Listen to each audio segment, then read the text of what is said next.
নমস্কার বন্ধুরা, করবিস কিচেনে আপনাদের স্বাগত। আজকে আমি রান্না করে দেখাবো চিতল মাছের মুইঠা। চিতল মাছের মুইঠা বানাবার জন্য কিছুটা চিতল মাছ নিয়ে নিয়েছি।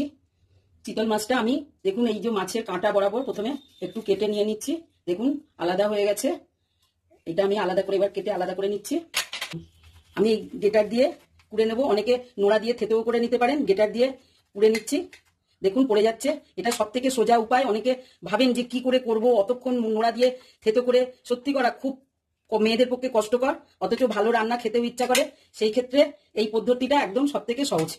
দেখুন এরকম করে কত সুন্দর চটজলদি আমার কাঁটা হয়ে যাচ্ছে। কাঁটাগুলো উপরেই চলে আসবে আস্তে আস্তে, আলাদাভাবে ছাড়ানোর কোনো ঝঞ্ঝাট নেই। সহজ সরল উপায়ে আমি আপনাদের রান্নাগুলো দেখিয়ে থাকি। আশা করি আমার প্রত্যেকটা রেসিপি আপনাদের ভালো লাগে, আপনারাও এরকম ভাবে করবেন, তাহলে রান্নাগুলো খুব সহজভাবে হবে। দেখুন এই কাঁটাগুলো বেরোতে থাকছে, আমি আস্তে আস্তে কাঁটাগুলো এই বার করে নিচ্ছি। দেখুন আস্তে আস্তে সব কাঁটাগুলো আপনার হাতের মধ্যেই চলে আসবে, কোনো সমস্যা নেই। বাটাটাও খুব ইজি হয়ে যায়। আমি এইভাবে পুরো মাছটা করে নেব, একটু করে করবো। আর এই দেখুন সরিয়ে রাখছি আমি একটু করে। আমি অল্পই নিয়েছি, অনেকটা মাছ অন্যভাবেও কিছুটা রান্না করেছি, কিন্তু এটা আপনাদের দেখাবার জন্য। একটা কাঁটাও কিন্তু যাবে না। দেখুন সব মাছটা, কতটা মাছ আমার অল্প সময় ছাড়ানো হয়ে গেছে। ভালো লাগলে আমার চ্যানেলটা প্লিজ সাবস্ক্রাইব করে দেবেন, লাইক আর শেয়ার করে দেবেন। দেখুন এই কাঁটাগুলো সব আপনার চলে এসছে। এবার আমি কাঁটাগুলো জাস্ট এইভাবে বাদ দিয়ে দিচ্ছি, বা কাঁচি দিয়ে কেটে নিলেই হয়ে যাবে। আমার কিন্তু এর মধ্যে একটুও কাঁটা যায়নি। দেখুন নোড়া দিয়ে থেতো করা বা অন্যভাবে চামচ দিয়ে চেঁচা খুব কষ্ট সাপেক্ষ ব্যাপার। দেখুন এটা আমার কিন্তু 1 মিনিটও লাগেনি, পুরো মাছটা আমার পোড়া হয়ে গেছে। দেখুন এক পাশটা কুড়ে নিয়েছি, আমার এর গায়ে আর মাছ লেগে নেই, অথচ কাঁটাগুলো সব লেগে আছে। আপনারা এরম ভাবে করবেন, দেখবেন এক ফোঁটাও কাঁটা আপনার পোড়ার সময় এর মধ্যে যাবে না। আর কুড়তে কুড়তে কুড়ুনির গায়ে যে কাঁটাগুলো এসেছিল সেই কাঁটাগুলো আমি জাস্ট তুলে সাইডে রেখে দিয়েছি। এইভাবে এই পাশটাও কেটে নিয়েছি, নিয়ে এটাও আমি কুড়ুনিতে করে নেব। 10 মিনিটের মধ্যে আমার সব মাছটা কাঁটা হয়ে গেছে। এইরকম ভাবে কেউ দেখায়নি, আমি প্রথম এইভাবে দেখালাম। দেখুন কাঁটার মধ্যে একটা ফোঁটা মাছ নেই, কাঁটাগুলো চামড়ার সঙ্গেই লেগে রয়েছে। যা একটা দুটো কাঁটা বেরোবে সেটা আপনার ওই গেটারের গায়েই লেগে থাকবে, আপনার ছাড়িয়ে নিতে কোনো অসুবিধা হবে না। এটা 500-র উপরের মাছ আছে, আমার ছাড়িয়ে এতটা সলিড পিস হয়েছে। মাছটার সঙ্গে আমি কিছুটা আলু দেখুন হালকা করে হাতে গেটারে ম্যাশ করে নিচ্ছি। এটা সেদ্ধ আলু, গেটারে ক্র্যাশ করে নিলে বা কুড়ে নিলে কি হবে, আপনার একটুও গোটা ভাবটা আসবে না। আলুটা কিন্তু খুব নরম ভাবে আমার সেদ্ধ করা নেই, জাস্ট একটুখানি শক্ত মতো আছে। আলু কোড়াটা বাটিটার মধ্যে দিয়ে দিয়েছি, মাছটা অ্যাড করে দিলাম। 1 চামচ পেঁয়াজ বাটা, 1 চামচ রসুন বাটা, 1 চামচ আদা বাটা, 1 চামচ টমেটো, আর 1 চামচ দই অ্যাড করলাম। 4 টিস্পুন ধনে গুঁড়ো, 1/4 টিস্পুন জিরে গুঁড়ো, 1/4 টিস্পুন হলুদ গুঁড়ো, 1/4 টিস্পুন লঙ্কা গুঁড়ো, লবণটা 1/4 টিস্পুন দেখে দেবেন। এবার এগুলো আমি মাছের সঙ্গে অ্যাড করে দেবো। 1.5 চামচ সরষের তেল আমি অ্যাড করে দিলাম, দিয়ে এবার এটা সুন্দর করে মেখে নেব। দইটা দেওয়ার জন্য খুব সুন্দর হয়ে যায়। সমস্ত উপকরণ দিয়ে আমি সুন্দর করে মেখে নিয়েছি। এবার এয়ারটাইট কন্টেনার, এটা এয়ারটাইট কন্টেনারে আমি 2 ঘন্টা রেখে দেবো। সঙ্গে সঙ্গেও করতে পারেন, কিন্তু 2 ঘন্টা রেখে দিলে যেহেতু মশলাটা মাছের সঙ্গে মিশে যায়, আর মাছটা কাঁচা সবার সঙ্গে মিশে গেলে টেস্টটা অসাধারণ হয়। এই মুইঠাটা আমি 2 ঘন্টা পরে ফ্রিজ থেকে বার করে নিয়ে এসেছি। নিয়ে এসে দুটো জাস্ট এই ভাগ করে নিয়েছি। মুইঠার কারিটা বানাবার জন্য আমি একটু গরম মশলা নিয়ে নিয়েছি, 1/2 চামচ, 1 চামচ ধনে, 1 চামচ হলুদ, 1 চামচ জিরে, 1 টিস্পুন করে সব নেওয়া। আর কাশ্মীরি লঙ্কার গুঁড়ো, লাল লঙ্কার গুঁড়ো, আর ঝালের জন্য চিলি ফ্লেক্স, 3টে মিলিয়ে আমি 1 টিস্পুন নিয়ে নিয়েছি। আলু কতগুলো কেটে নিয়ে নিয়েছি পিস করে, আর পেঁয়াজ 3টে পেঁয়াজ মিহি করে কুচিয়ে নিয়েছি।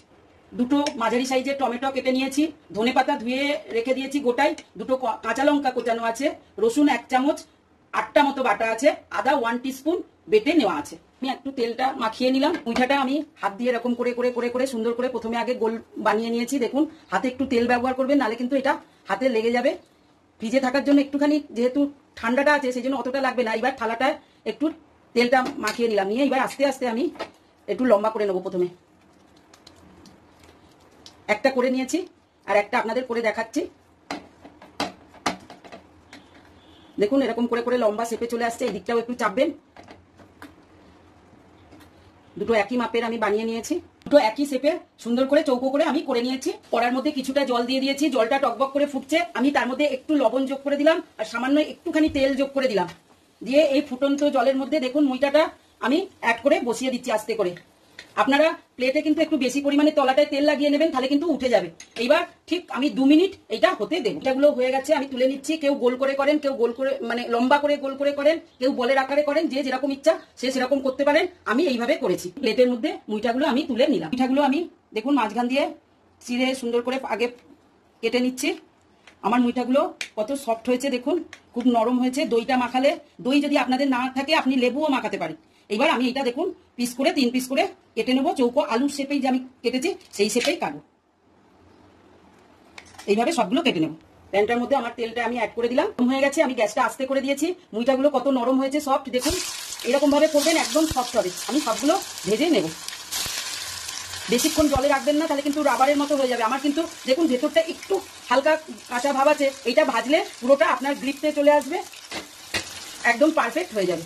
হয়ে গেছে, ঠিক 2 মিনিটই রেখেছি, এর বেশি রাখবেন না। দেখুন কাঁচা যেটুকানি মনে হচ্ছিল, হালকা ভাব ছিল, সেইটুকানি পুরো ভাজার সঙ্গে কমপ্লিট হয়ে গেছে। এইবার আমি সব তুলে নিচ্ছি। এইভাবে করবেন, তাহলে কিন্তু এই মুইঠাটা রবারের মতো হবে না, খুব সুন্দর হবে। সবগুলোই আমি তুলে নেব। যে তেলটা আছে ওই তেলের মধ্যে আমি আলুগুলো দিয়ে সুন্দর করে ভেজে নেব।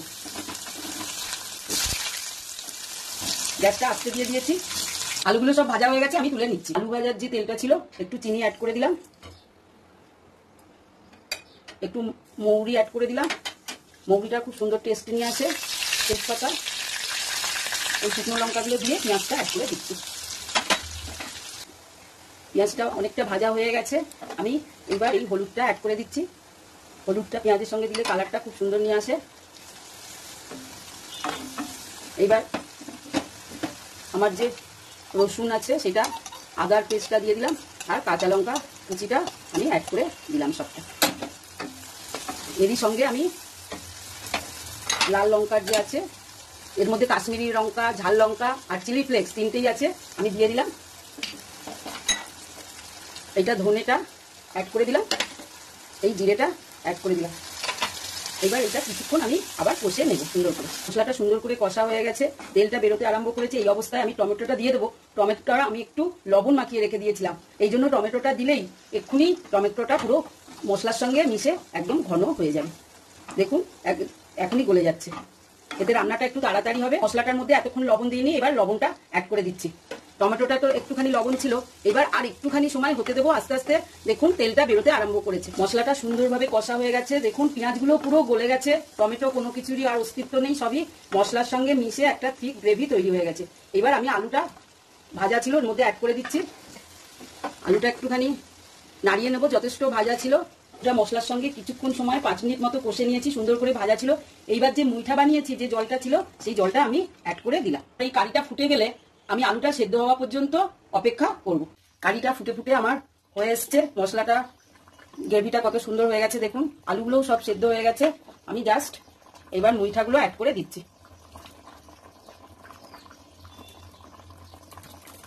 আর আমি 4টে রেখে দিয়েছি, আর এই গরম মশলাটা অ্যাড করে দিয়ে দিলাম। এবার সুন্দর করে নাড়িয়ে দিচ্ছি, দিয়ে একটুখানি সময় ফুটতে দেবো, যাতে গ্রেভির সঙ্গে মাছটা সুন্দরভাবে মিশে যায়। আমার চিতল মাছের মুইঠাটা কারিটা কমপ্লিট। দেখুন আমি গ্যাসটা বন্ধ করে দিয়েছি, দিয়ে এই ধনে পাতাটা কুচিটা দিয়ে দিচ্ছি, আর সামান্য একটু ঘি দিয়ে দিচ্ছি। এইটার টেস্টটা অসাধারণ নিয়ে আসে। এই ঝোলটা পাতলা দেখছেন, কিন্তু আস্তে আস্তে ঝোলটা কিন্তু টেনে শক্ত হয়ে যাবে। মাছ অনেকটাই ঝোল টেনে নেবে। অনেকে অনেক রকম ভাবে করেন, কিন্তু এইটা খুব সহজ আর ইজি প্রসেস। আপনারাও করবেন, আপনাদেরও এত সুন্দরই হবে। আমার কিন্তু মাছের সঙ্গে আলুটা পুরো মিশে গেছে, একটুও আলু আলাদাভাবে গোটা গোটা নেই। 10 মিনিট আমি স্ট্যান্ডিং টাইমে রেখে দিয়েছিলাম। দেখুন কত সুন্দর হয়েছে। এই মাছের স্বাদ মাংসের স্বাদের থেকেও কোনো অংশে কম নয়। আমি এটা এবার আপনাদের সামনে পরিবেশন করে দেখাবো। মাছটা দেখুন কত সফট হয়েছে, আপনাদের আমি দেখিয়ে দিচ্ছি। দেখুন দেখুন মাছটা, এই আপনাদের আমি দেখিয়ে দিলাম। এই চিতল মাছের মুইঠা কারিটা বানিয়েছি, তার সঙ্গে আমি কতগুলো ভাজা মুইঠাও রেখে দিয়েছি। এগুলো যদি ভাজাও খান খুবই সুন্দর খেতে লাগে। আমার এই চিতল মাছের মুইঠার রেসিপিটা আশা করি বন্ধুরা আপনাদের সবার ভালো লেগেছে। আপনারা এরকম করে করবেন। আমি সবথেকে সোজা প্রসেসে এটা বানিয়েছি। ভালো লাগলে আমার চ্যানেলটা সাবস্ক্রাইব করে নেবেন, লাইক আর শেয়ার করে দেবেন, বেল আইকনটাও প্রেস করে দেবেন। নমস্কার।